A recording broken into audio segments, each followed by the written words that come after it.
evening and welcome to a new season of Inside Scoop. I'm Rick Morelli. Well, election time is around the corner and we are back to talk about the election and about the issues that are at hand. And I'm here tonight with my two co-hosts, Dr. Dave Sosar and Mike DeCosmo, to fill you in a little bit about what's happening out there. Gentlemen, it's been a little while. It's good to see both of you.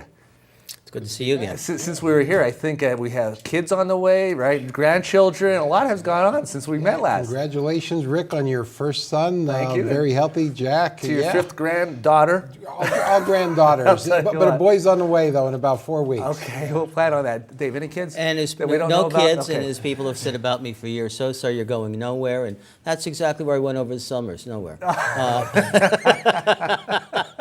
I think a lot of people would disagree with that, Dave.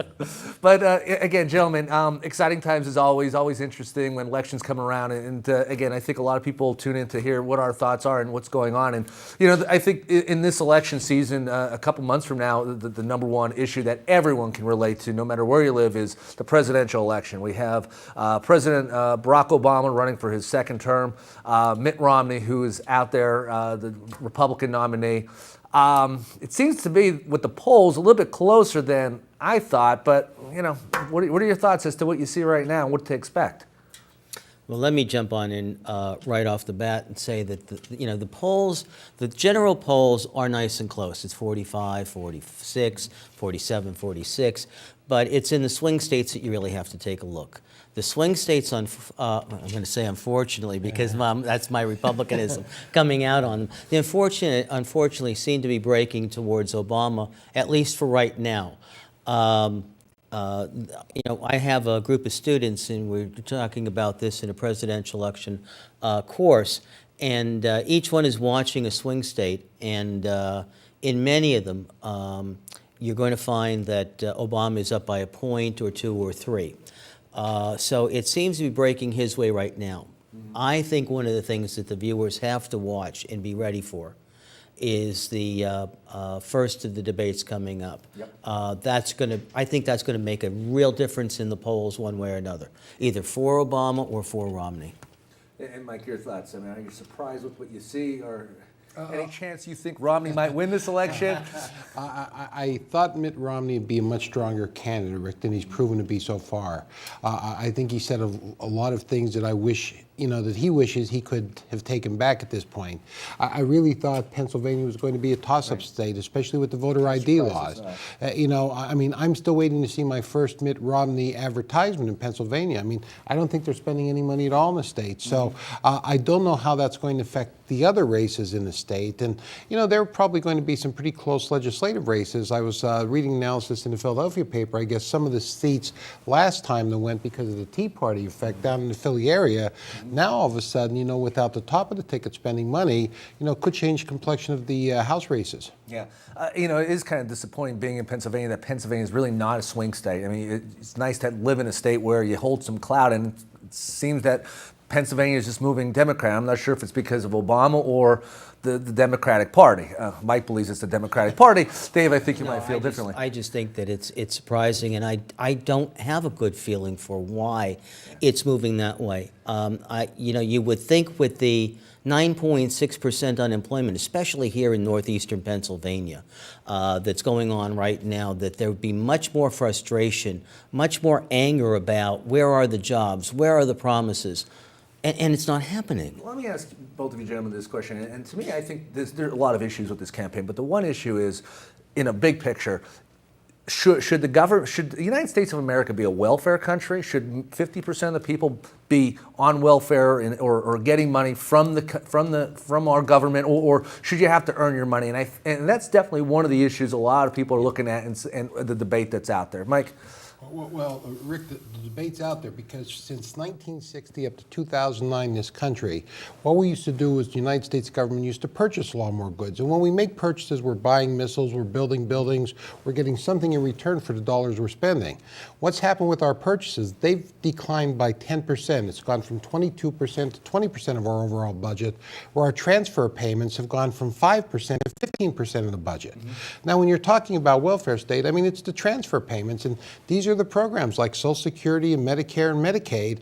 And again, with our increasing population, with the baby boomers out there, these costs are going to continue to go up. So there are issues that have to be addressed. Right. And if it's not this election, it has to be sometime soon. Are we going to change the Social Security tax, which is the most regressive of all taxes? I mean, are we finally going to lift that cap and say that we're going to start paying at a higher rate and really tackle this? Or are we going to change the ages, like I guess Mr. Romney's talking about? I mean, there are some real important issues. But no, we can't continue on this path where our transfer payments that the government gets nothing in return for, when they send these payments out, it just has to change. Yeah, you hit the nail on the head there, Mike, with a lot of these payments that we're making. You're seeing baby boomers, for example, and I'm at the beginning of the baby boom. I'm a 49er. 1949. And you're seeing so many of us getting ready to retire. I think it was 2.5 to 3 people working right now to support every person on Social Security.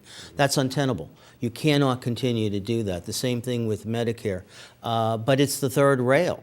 In federal elections, it is the third rail. You cannot talk about that. Mm-hmm. All you've got to do is take a look once again at what Paul Ryan has said in regards to Medicare, in regards to let's look at and let's throw a plan out there. Doesn't mean that it has to be the plan, but let's throw a plan out there and start the discussion. But when you get others saying, no, we've got to stand pat and we're going to support you.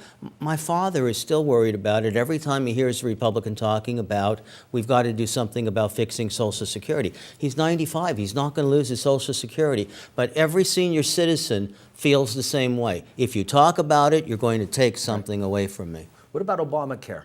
How important do you think that the revamping of the medical system, Obama's issues with what the Democrats put in place, how important do you feel that's going to be in this election?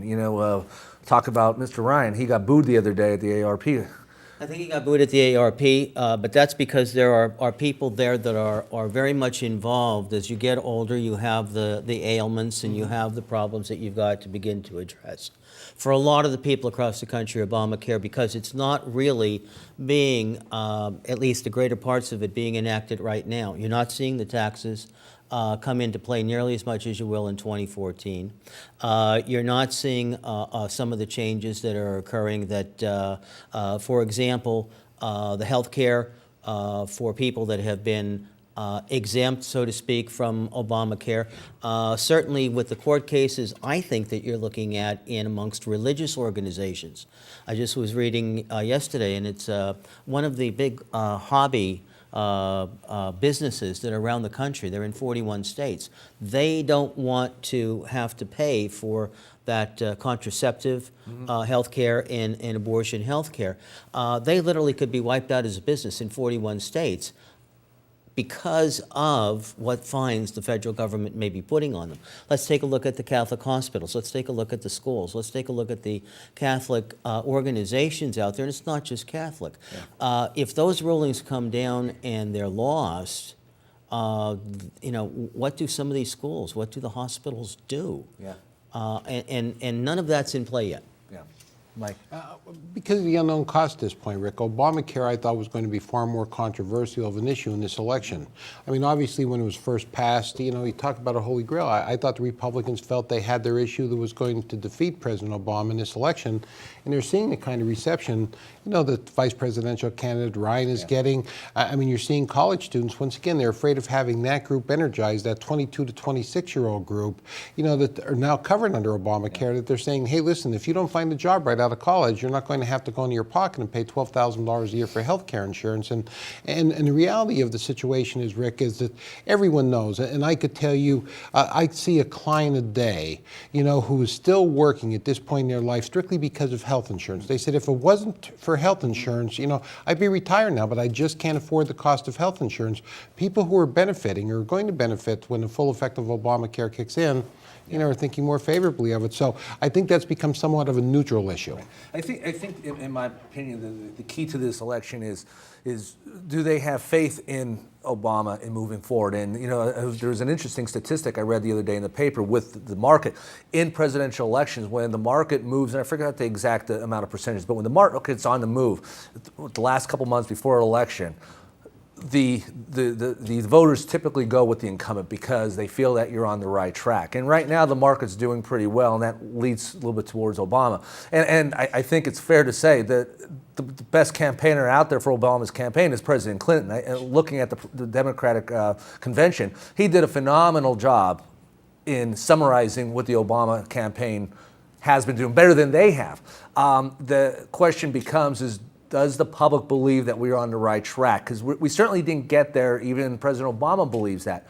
But is it just, let's get through another couple months, or do we need to make a change? Well, I don't know how you feel, Dave and Rick, but I think that's where the Democrat strategists have been masterful, because I think the Republicans came out a little too early with that question. Are you better off today than you were 4 years ago? So if you've seen the Democratic advertisements, they're showing, here's where we were 4 years ago. They're showing those stock market numbers, you're speaking about when the market was in the $7,000 to $8,000 range. Now it's up to $13,000. There's been 31 straight months of job creation, of new jobs being created, positive, showing the negative growth we had from 2007, 2008 during the recession. So they really answered that question with some positive statistics. If I had my druthers all over again, and I was Mitt Romney, I would have hired James Carville to run my campaign. I know that that would never happen. But you know what? This is so reminiscent of 1992. It is the economy, stupid. It is the economy, and it is the number of jobs that this is. It's only 8.1% because there are so many people who have dropped on out.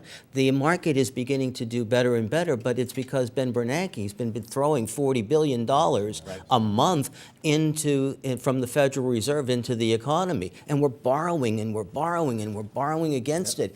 Is this really a recovery, or is this a false recovery, is what people have to ask. Those aren't easy questions, though, that the average voter is ready to ask. It's hard for the average voter to dive into that to really understand it. It's a perception. It's how you feel, and elections are personal. It's how is the election going to affect you? People do vote as to how they're going to affect you and your family for the most part. And Rick, that's where I think the Republicans really dropped the ball in this election. I thought the Republicans for sure would be going after that average middle-class voter whose job was in jeopardy, whose income is going backwards. Again, I think they're spending far too much time talking about keeping that tax bracket low for that 1%. I think they just played right into the Democrats' hands. I would have gone after middle-class America, and I thought that was right for the Republicans to take this election.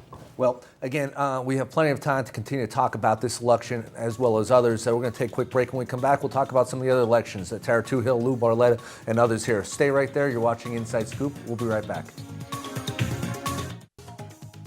Welcome back to Inside Scoop. We're here talking about some of the upcoming local elections. Moving forward, Lou Barletta, Gene Stilp, 111th District. Is this even a race?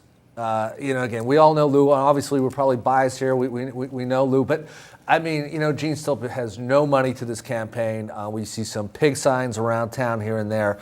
Does he have a legitimate chance? What are the issues out there? What are we going to see here? Number one, Barletta helped himself out tremendously, just even getting passed in the House his flood bill. Yep. That just passed within the last few days. Congress. It's hard to do for any freshman to do, but to get that moved along the way, I think, was a big plus, because that helps an awful lot of people in his congressional district, as well as even north of his congressional district in the Lackawanna County and that. But that's number one. That helps him out tremendously. His name recognition is a second thing. He is well known. He's a likable guy, and he's been visible all throughout his 2 years. Last but not least, Gene Stilp. Gene Stilp, a very intelligent gentleman. I wish him well. He should have run for any office on the state level that he had a hankering for, and he got elected, because he knows the state of Pennsylvania probably better than anybody else. He and his pig bus, though, and now his 15-foot tall wheelchair are the kind of antics that unfortunately don't sell when you're getting into a serious campaign like this, and I just gotta say he's not going to win. No, I think the question is how bad does he Yeah. lose? But anyway, Mike, For Lou to lose, it would be an upset of major proportions. Yeah, and I think everyone agrees with that. I was at a Democratic district outing yesterday, and even Democrats sort of understand that. I mean, the only scenario I possibly see, and I go back to Lou's election 4 years ago, when I would have bet the house on him beating Congressman Kanjorski at that time, 2 or 3 weeks before the election, Lou was up by double digits in the polls.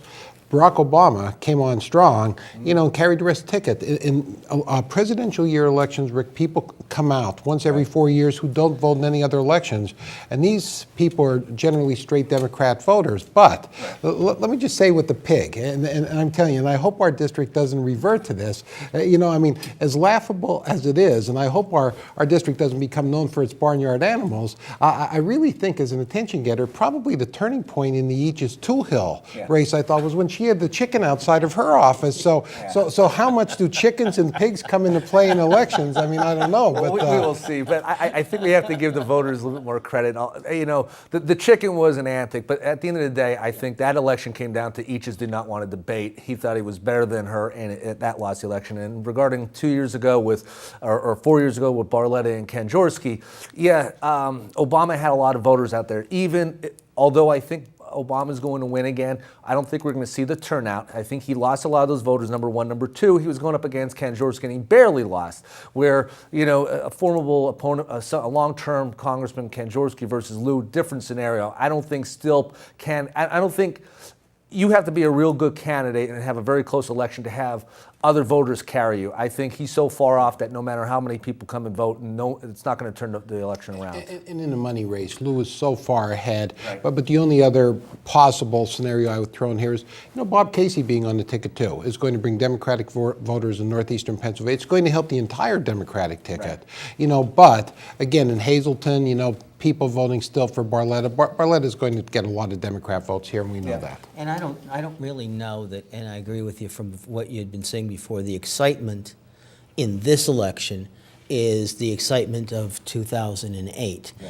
And unless you had that was really what lost it for Lou. If you're looking at this election, you have, that election that he lost, he had as much of a name recognition as Kanjorski did. He was known all around in the area. I would venture a guess if you ask people to go on out and for the first 10 people that they come into contact with, ask them who Gene Stilp is and what office is he running for, and you might get 5 out of 10. And in there lies his problem. People just won't recognize him, and they're not going to vote for somebody they don't recognize. Yeah. Well, again, I think I'm sure there'll be some debates. I'm really hoping that we're seeing some very good in-depth debates. Hopefully they're not comical and they're to the issues, and we see all candidates hold themselves accountable and come up with specific items. And they both taken a clean election pledge, so that's which good for both candidates. To lose advantage, all due respect. Absolutely. Everyone says they don't like dirty campaigns, but when you're able to go out and throw the stones, it does help to a certain, if you could do it the right way. Sure. And Gene's. And I'll take it one step further, even in the debates. And I'm not casting any aspersions on Mr. Stilp at all, okay? But you have now a person who's been through more debates, more campaigns, is the seasoned veteran. He may only be a freshman congressman up until now, going into his second term, but he's well seasoned in on this. Yeah. Mr. Stilp is, and I've had the chance to listen to him many times on the radio, and even there, it's very difficult at times. He's a very intelligent man. In fact, I think he actually thinks through his idea too quickly, and his words don't keep up with him. Yep. And if you're going to debate, you need to have that experience. People need to understand what you're going to say, or they just don't pick you up. Exactly. But talking about debates, another election that's coming up that we're hoping to see some really clear answers and where these candidates stand. Tara Toohill, who, again, as we just mentioned, had a huge upset over Todd Eaches 2 years ago, and running against longtime supervisor Ransom Young from the Valley. Both of these individuals were on our show on election night. They came in and spoke, and we heard where they stand. But some of the issues that I'm sure we'll be hearing about, education, jobs, Act 13. These are the issues that are going to have to separate these candidates. And, I'm looking for these candidates to get specific because, yeah, we all know we need jobs. We all know education needs money. How are you going to do it? What's going to be different? That's what I want to see. And what are your thoughts about the election in general? I don't think I would disagree with you at all. When you're talking about Pennsylvania, again, I'll go back to the fact that in this area, you're talking 9.6% unemployment. You're talking about issues that are near and dear to people's hearts here. There's not one school district around this area that's doing well. Right. People continue to ask for that help with property tax reform. And we've heard an awful lot of talk, but not all that much action towards it. We've heard about the money that's coming from the casinos, but it comes across in drips and drabs. There's no good yet policy that I know of, and I may be wrong on this, correct me if I am, but I'll even go back to and give Mayor Yannuzzi some credit on a plan that suggested that maybe all of the people across an entire county or a number of counties that see their casino as a home base receive quantities of money from on a regular basis to help them financially. That would help out an awful lot of communities that are hurting right now. What's different about these two candidates? I mean, what's... Well, and again, the thing that's different, Rick, and I think if I was running against Tara Toohill, here's, the kind of campaign I would put together. Tara has a tremendous likability factor. If you met Tara, people like her. She's a lot like Lou Barletta. The likability's there. But Tara and I have spoken privately. We spoke election night on the show here. I really disagree with a lot of stands she's taken with Governor Corbett. You talked about education.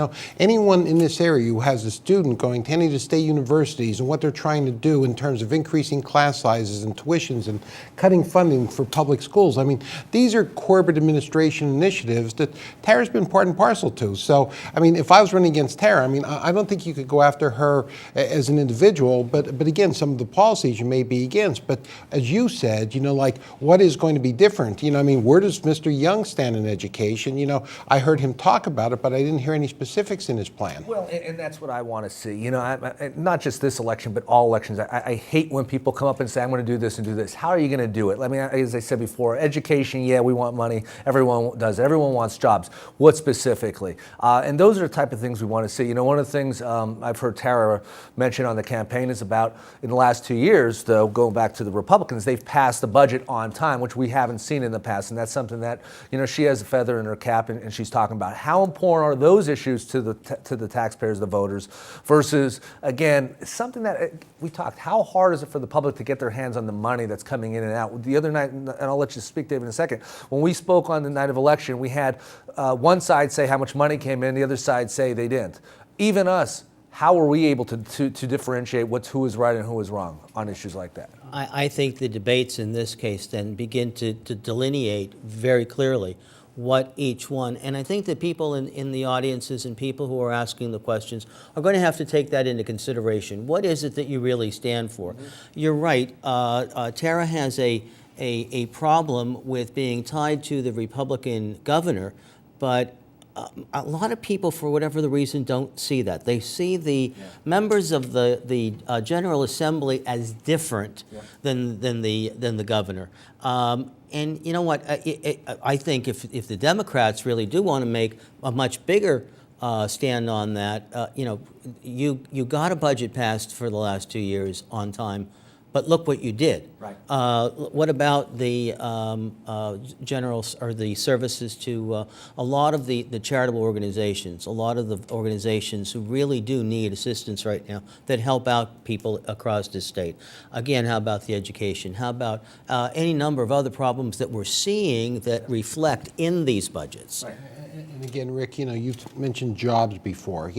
What I'm not seeing, and this isn't really a Democrat-Republican issue, but I'm seeing with the Republican Senate, with the Republican legislature, and a Republican governor in Harrisburg, I'm not seeing the jobs. Northeastern Pennsylvania is 9.6%. I see the gas, the Marcellus Shale drilling doing real good and helping Western Pennsylvania, but Northeastern Pennsylvania, how's it helping this area? I haven't seen it. It's great to pass a budget on time, but let's have a little more parity. I forget, and I don't want to misquote the number, and please, either of you correct me if I'm wrong, did I see the gambling money came down to $1 I'm sorry, the Marcellus Shale, the what we got amounted to $1 per taxpayer, you know, in our area? I mean, like, you have to throw us more than crumbs over here. You know, we should be getting more out of this budget. And that's it. And you definitely have to have people who are going to fight in. And I'm going to challenge the candidates, and I'm going to challenge Sam Lassant when they do the debates to ask the tough questions. Again, these are very important elections, and we want to make sure we hold these candidates accountable, not only what they say, but especially the incumbents who are in there to hold true what they said in the past. And that's always important. One thing I quickly want to mention before we go, and we didn't really have too much time to talk about in this election, voter ID. People have to bring their IDs to the polls. I don't know how that's going to affect turnout. Some people may push back. You have a lot of senior citizens who tend to usually vote. It's a change. Sometimes people push off change at first. So that will be something that people will have to pay attention to. You need to remember that when you're going out there to vote this year. Let me remind you of one thing, and especially the audience at home. There are websites, and both campaigns or political parties, both the Democrat and the Republican parties, are making a very concerted effort by which to register. In fact, tomorrow is National Registration Day across this country of ours. But you have until October the 9th to register and get that ID. Most people have an ID of one form or another. Just make sure that it's the right kind. And if you go to certain online spots, you'll be able to determine if, in fact, yours fits that need or not. And just one quick point on voter ID. Rick, I want a fraud-free election with all the controversy we've had in recent elections, starting with the presidential elections. So Acorn's not going to be available this year? Okay. No, not around, but for 10 reported cases of voter fraud in the state of Pennsylvania, we spent more than $10 million in this campaign so far. That's $1 million per case. You know, for a state budget that's supposedly suffering, and for what Representative Terzai said, the goal here is just to keep voter turnout down. I hope there are truer intentions rather than just to keep the Democrats at home. I hear you, and I agree with you. And gentlemen, unfortunately, we're out of time, but always a good debate. I'm sure we'll be discussing these issues more in the next couple months before election, as well as many others. The next show we will do, we're going to talk a little bit about the local issues, so make sure you tune in and watch Inside Scoop. Thank you for joining us, and have a great evening.